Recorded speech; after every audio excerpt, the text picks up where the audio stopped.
Мен ойлаймын, бұл бірінші кезекте еліміздің президенті Қасым-Жомарт Кемелұлы Тоқаевтың қолдауы және жанашырлығының арқасында болып жатқан дүние. Және болашақта да мынау ауданымыздың өсіп өркендеуі үшін осындай игілікті істер қолынан болады деген сенімдемін. Барлықтарыңызға жаңа жыл қарсаңында дендеріңізге саулық, отбасыларыңызға амандық, құт береке тілеймін. Мына үйлеріңізден әрқашан осындай жылылық кетпесін. Газ құтты болсын, игіліктеріңізге. Алғысымызды айтамыз.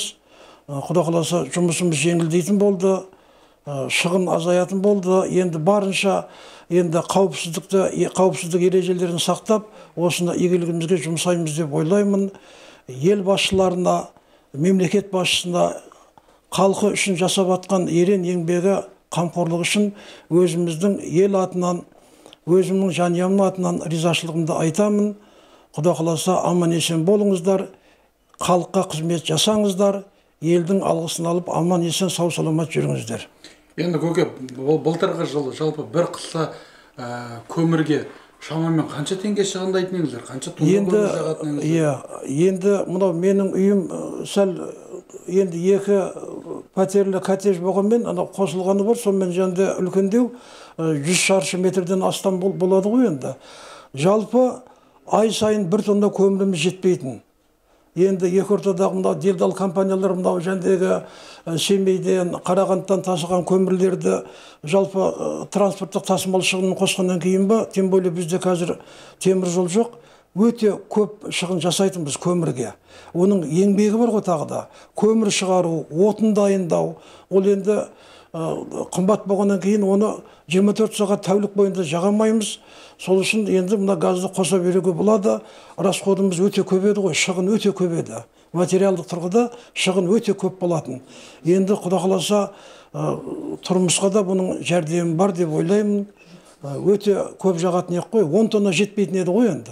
10 тонна көмірді әрқайсысын, енді кеше біз көмір түсірдік, 38 мыңға көмір түсірдік. Енді соны жағып атымыз, алдында 1 тонна түсіргенбіз, оның алдында былтырдан қалған көмір бар. Соны жағып атқанбыз, енді Құда қаласа мына көгілдір отынның келуі бәрімізді қуантып отыр. Осыған Құда қаласа қуанышымыз баянды болсын дейміз.